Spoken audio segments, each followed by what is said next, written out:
And it looks like we're live, Stephen. I think we're live. It certainly seems so. Good evening. How are you, Stephen? Are you well? Yeah, keeping well up in sunny Aberdeen. How about you down the road? Well, I'm still living in the utopia that is Gateshead, mate, so there's nothing wrong.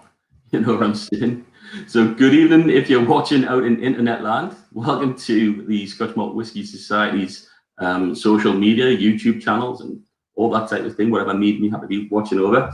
My name is Connors. I'm a UK brand ambassador, and this is my friend Stephen. He's that way,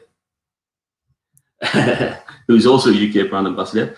And we're here tonight to have a little chat about a couple of whiskies that Mr. Andrew Parker sent down from Leith. And if you like, you can join in, ask some questions in the chat, maybe sing a little song, even though we can't hear you, or whatever it is you want to do, just do it. And we'll get to the end of this. It's just a little bit of a relaxing drink with some pals. So, Stephen, I believe we have two different drams here this evening. We've got a 48.121 and a 72.96. Is that correct? Indeed. I have a lovely pair right here. I couldn't agree more. So really the idea is we're just going to take a couple of drams here, people, and have a little chat about it. I'm going to go off with the first one. We've got Cask 48.121, which is called a Worm Tub Hug from Speyside. It's a first fill ex-bourbon, 60%, 7 years old, juicy oak and vanilla profile, and there's only 14 left in stock if you want one, hurry up. So, as we always do here, we're just having a quick look at the whiskey here, just by means of assessment. And if you look at both of these drams tonight, they're really kind of sort of clear golden and glowing, just what you'd expect really from an ex-bourbon barrel. What is in the bottle? Is that what this is called? I should have known that, really, shouldn't I? So, with this one, a worm tub hug. Now, a worm tub is basically a condenser that they use at a distillery. It's a kind of traditional way for condensing spirit off a still. It's literally a kind of sort of coil of copper piping that goes into a big tub full of water, and it cools the spirit down as it comes through the still. Now, generally with that sort of setup at a distillery, that would kind of make you assume that the sort of the flavor profiles coming off the whiskey would be quite heavy and sort of fatty, because you get less contact with the copper as you would in a shell and tube condenser. So if we just stick our noses in. Now, I tasted this earlier, and as per usual, when you taste something earlier, it tastes completely different when you get online. So earlier, I glazed ham studded with cloves and lathered with ginger syrup, and a vanilla slice with charred rock cut pastry, and a little bit of melon at the end. But there's still quite a bit of fattiness there. Maybe more, shall we say, the sort of glazed ham rind, if you like. My initial nose on that, when I opened it earlier, I did the same. I smelled it earlier, and for me, the nose was fresh and floral. But it has, you're right, it is changed, and it is more fattier, juicier. I picked up a bit of cinnamon on that. Yeah, there's a lot more spice. I'm picking up ginger, cinnamon. It's a really syrupy spice, though, which is always nice. So if we go in and have a little sip.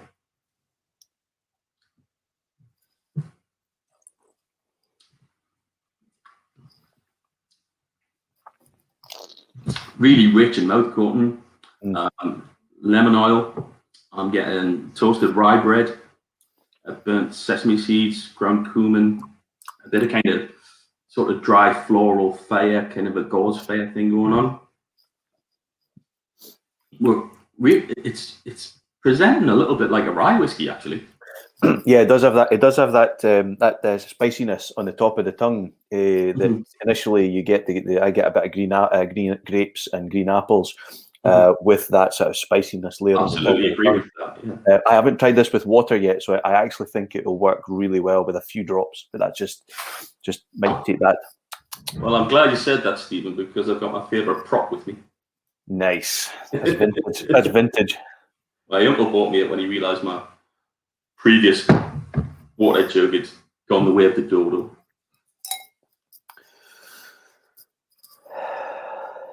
And, well, the first thing I'm getting on the nose there is fruits. Kind of tropical fruit. Pineapple, melon, grapefruit. And a bit of condensed milk. Interesting. It's certainly more tropical in the nose, and I think that's down to it being that first fill bourbon barrel. Yeah. You know, the influence of the wood there. Yeah. You know, when I first saw the profile we had on this one, juicy oak and vanilla, when I first tried without water, I was kind of doubting that a little bit. But as soon as we popped the water in earlier, yeah, I get it. Yeah. Oh yeah, that I literally put on my pipette literally 4 small drops, and that totally changed that peppery texture on the tongue. Wow, it softened it, but it's still got that prickle. There's a kind of sort of white wine dryness to it as well.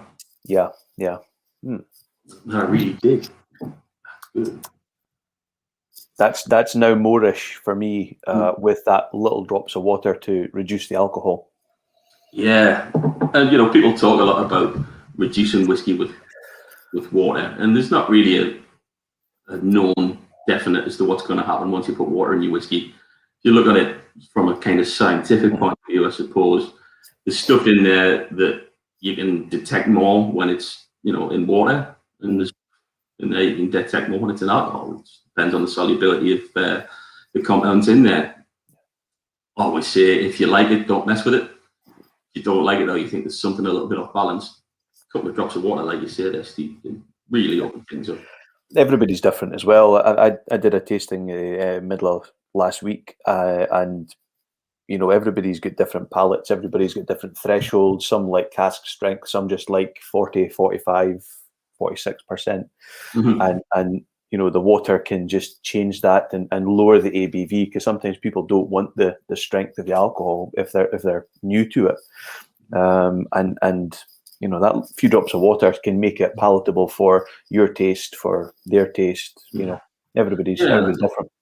I always compare it to, you know, a single cask whiskey at cask strength. You know, it's kind of like, if you came to my house for a cup of tea, I wouldn't assume that you wanted milk and sugar in it. I'd ask you if you wanted milk and sugar in it. Yeah. You know, if you get a cask strength whiskey, which is basically what we do all the time, you get your own choice to play with it and explore the flavour in there, which is the whole point of why we're a club. Absolutely. There's times where I don't really want the big cask strength hitting, you know, the 63, 64% that just, you know, I just want to taste maybe 1 or 2 and have them just a bit gentler. Or sometimes I want that mouthfeel, that rugged sort of spiciness that sometimes you get. But that mouthfeel you're talking about, it's still clinging in my palate now. It's still it's at the sides more. I'm getting it down the sides of the tongue. Yeah, that's great. So this particular distillery that we're not allowed to say the name of is in Speyside. And you know what I'm like, Steve? I tend to do a lot of research, and when you're doing research, you tend to find things that you don't need. And you think, oh, I'll save that because it might be handy some other time. When I was researching something else, I found this little note from a newspaper. It was the Huntley Express in 1896, and it's talking about a guy named James Jones. Now, he worked at Glendronach Distillery, but he got headhunted and he left. He had to go to this distillery, which we all know as Balmainich. And when he left, the manager at the time at Glendronach presented him with an armchair as a leaving gift. Now, imagine how good you've got to be at your job. You know, that kind of thought by the manager, right? If he goes off to a competitor We want to make sure he's doing nothing when he gets there. That is genius. That is genius. I don't know how well received it was, but I hope it was a very nice retirement for Mr. James Jones working at Balmain for the rest of his career. That is brilliant. I found a similar tidbit about a distillery. I'm trying to find it now, and it was in Orkney, a particular distillery in Orkney, and the day job. It was the day job of the distillery manager. The founder. He was a butcher and a church officer by day, and by night he was an illicit distiller and a whiskey smuggler. It's that same sort of, this industry is full of characters, and I just, love those little tidbit stories. Just brilliant. That's great. There's always something funny going on. Just when you fall across it, it's wonderful. Definitely. With this particular whiskey, I mean, it's hard to give a recommendation as to how to serve it, because I think it's been great both with and without water. But yeah, I've just put a few more drops in it to see what happens, and it still holds. But I'm thinking with regards to sort of food pairings here, with the water, the sweetness and the fruitiness, something like it.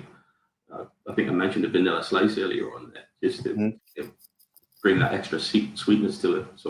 Or even a tart tatin, something like that. Yeah. If you don't get that sort of thing in Gateshead. No, apple pie or something. Yeah, man. But yeah, with a baked dessert, let me see. Apple pie. I haven't had an apple pie for a while. I need to have a word with myself about it. Yeah. Excellent. Well, on that thought of illicit distilling, shall we go to the next whiskey? I don't mind if we do. Let's give it a bash. So we're on to 7296. It's also a space cider, isn't it? Yeah. Both similar. Certainly similar in color. Certainly similar with the characteristics. And this one being in a different flavor profile, but not too dissimilar. Evening, Stephen Fisher. Hope you're well and joining us for a dram. That's what's around. I can't see the comments. That's my problem. There it goes. Yeah, so everybody fill it with comments. Yes. Whether you're drinking the same distillery code or not, give us your thoughts and feedback on the drams from last month, or any you've got in your glass, actually, for that matter. Absolutely. So distillery 72, 96th bottling. Honey begins with a flower. 9 years. Again, first fill, ex-bourbon barrel, and 57.4% strength. Now, I said about illicit distilling before. This distillery, also, as you said, Speyside, was known for its illicit distilling back in the day, and it was in the 1800s, early 1800s, and then 1824 Excise Act comes in. Everybody has to do it legally and by the book, and then that's when this distillery was founded. It was 1824. Just outside on the exit from Elgin. Bob. He's fair north. He's proper north. He's not like you, Connors. He's proper north. I'm just a pretending northerner. You're north to those that are in London. Yes. Well, as far as I'm concerned, everything south of the Gateshead Angels is London. But, I'm only joking, obviously. No, they think everything north of the Ring Road is north, almost Game of Thrones like. So 1800s. This particular distillery, we talked about flavor profiles and different production methods. It actually had Lomond stills as well for a period in the 60s, ending in 81, I think it was, when they were removed and replaced with pot stills. So if you find some from, I think it was 64 to 81, they had Lomond stills, giving a very different flavor and character, and it was a slightly lightly peated character. Whereas now this particular distillery just goes down the unpeated character, which you can certainly straight away on the nose, not a hint of anything like that. Honeydew melons for me. Yeah. A little touch of bubblegum. Yeah, I'm getting a bit of oatiness and some kind of cereal notes coming through too. And a bit of pear drops as well. You know the little sweets. Yeah. And funny you said about creamy vanilla custard. I actually put on my own notes here with this one. Creamy custard creams, buttery was what I had picked up earlier on with this, which is unusual because in the spicy and sweet, you wouldn't expect it to be so, tropical fruits kind of character. Mm-hmm. Well, I actually popped down what was it? Creme brulee with the a thick flame topping. Yeah. You stick a spoon through. Yeah, it would go really, really well. So we'll dig it in.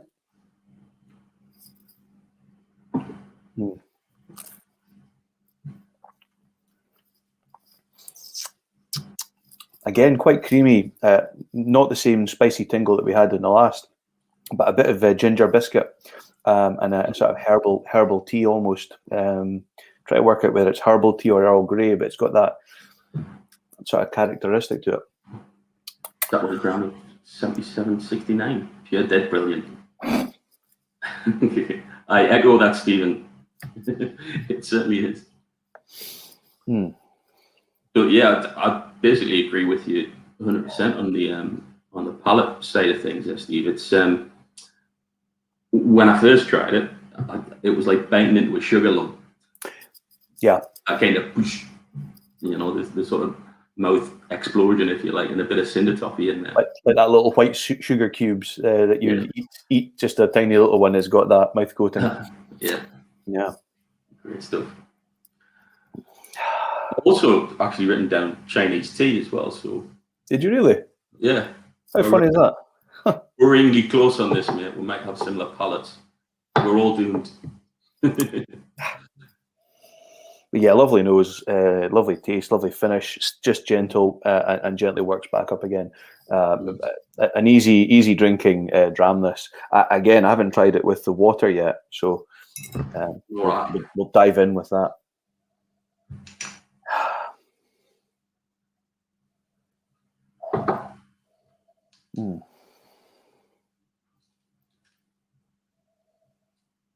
Almost got like a stewed apple sort of nose to it.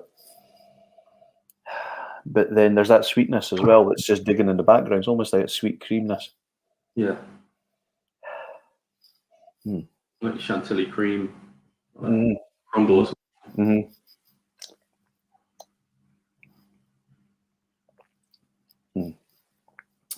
Now, see, this would go better with the apple crumble or that kind of character. The last one I said, the tart tatin, something like an apple crumble with this, that like apple, cinnamon, sugar. Yeah. It's just a slight bit of bitterness and the spiciness in that as well, which I like. Yeah. That's great.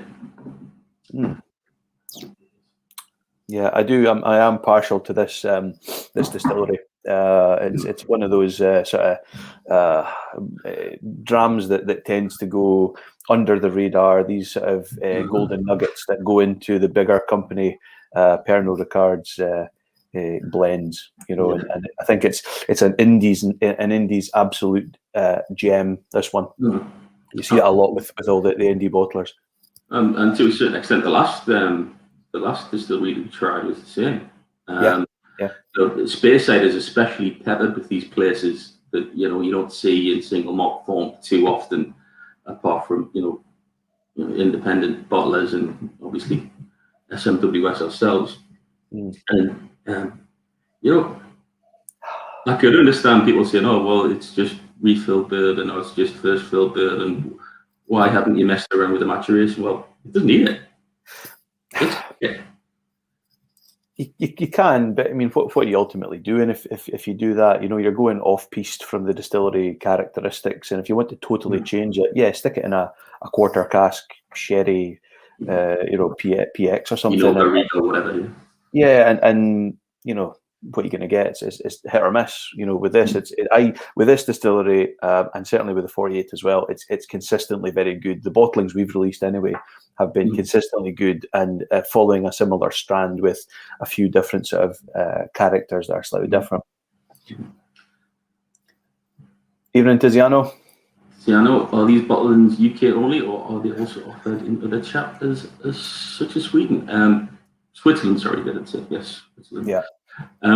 Short answer to that question is I'm not sure, but I'm sure whoever's looking after our social media tonight will be able to answer that for you, Tiziano. And yeah, I'd say probably speak to membership services, and they can guide you. Obviously, the happiness that is Brexit maybe makes that a bit more difficult. Yeah, the B word. It took us 20 minutes to mention it. That's not too bad. Not too bad, I suppose. No, but yeah, I mean, I've got another little gambit here from this particular distillery. It's not so much a gambit, but it's a kind of, you know, we've been talking a lot here at the SMWS behind the scenes. During lockdown, we've been lucky enough to have access to Dr. Andrew Forrester taking us through the kind of science of the production of flavours and whiskey and things like that. And it's been obviously highly educational, and you know, we're not scientists, so we don't really have enough authority to sit down with, you know, people from the Institute of Brewing Distilling and, you know, pontificate about the best way to do things. But there's this kind of idea that the whiskey industry somehow places more importance on tradition than it does kind of innovation and things like that. And I just found these two little snippets. One's from June 1885, where it says Mr. Stewart, who was the owner of this particular distillery, rejected all newfangled theories and works with the processes and appliances of 60 years ago. And this accounts for the different flavour in the whiskey that he makes. And then the next entry, which was in October 1937, was Milton Duff Distillery near Elgin, where extensive reconstruction work is being carried out during the summer silent season, recommences distilling the day. Fit out with the latest machinery, 3 new washbacks, and model plant. It is the most technical place on earth. Nowhere else in Scotland does it. Was 1885 not the year they went back in Back to the Future? Yeah. Got the flux capacitor out. And yeah. Yes. So, you know, it's certainly, you know, a lot more important these days that people basically firstly recognize the fact that the traditions are important, but secondly realize the fact that we now kind of know what we're doing a bit better than we did back in the day, and it's leading to generally a better standard of whiskey across the board, really. Yeah, it's interesting you said about the casks, and we went to the old-fashioned ways of doing it. Back then, it probably would have been casks that transported anything and everything from, you know, anything to fish. So you get this really odd fishky sort of taste. Yeah. Which, if you like that sort of thing, that's fine. There's a time for tradition, and I think ultimately, if the dram is good, that's a key indicator that they're getting it right, whether Absolutely. It's the indie bottlers or the distillers themselves. But no, I was getting a bit of peach stones. Now I've added a few drops of water. Yeah, you're absolutely right. Peach and apricot. Yeah, you know, the stones inside of the fruit, the stone fruit. It's got that once you peel it open. Yeah, that's great. Yeah, the chamomile thing going on as well. It's good. So yeah, good that both of these are still available on the website. Not expensively priced, you know, at an entry level price point.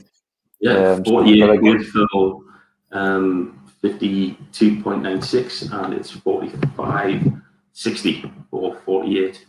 121. It's a guilt-free dram. Indeed. Well, again, you're talking about casks there, Stephen. It's, you know, like you say, it could have been anything back in the day, but these days, you know, because everybody kind of knows about what's going on in whiskey now. People are interested. You know, questions are being asked.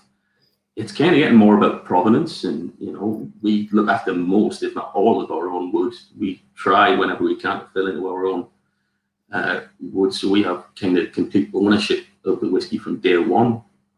Yeah, not a lot of people who bottle indies can do that. So I think we consider ourselves very lucky in that instance. And obviously, we have traceability now back to 3 bodegas in Spain for our sherry casks, and it's just a matter of, if something goes wrong, we know, and we know who to blame. Yeah, absolutely. Well, I think we'll call it wraps, as it was just a very quickie 2 dram wee review. And thank you very much for joining us, everyone. We hope to see you again. We have the pub night a week on Friday with Richard. Same thing, first Friday every month. The new outturn will be ready, and he'll be going through some drams and having some chat with you there. And at the end of next month, I believe, we've got Olaf being joined by the Hip Flask Walking Society Glasgow whiskey people, whose name I forget. But they'll be there. And we'll see you soon. Thanks for popping in. Excellent. Cheers, guys. Yes, Steve. Good night. Thanks.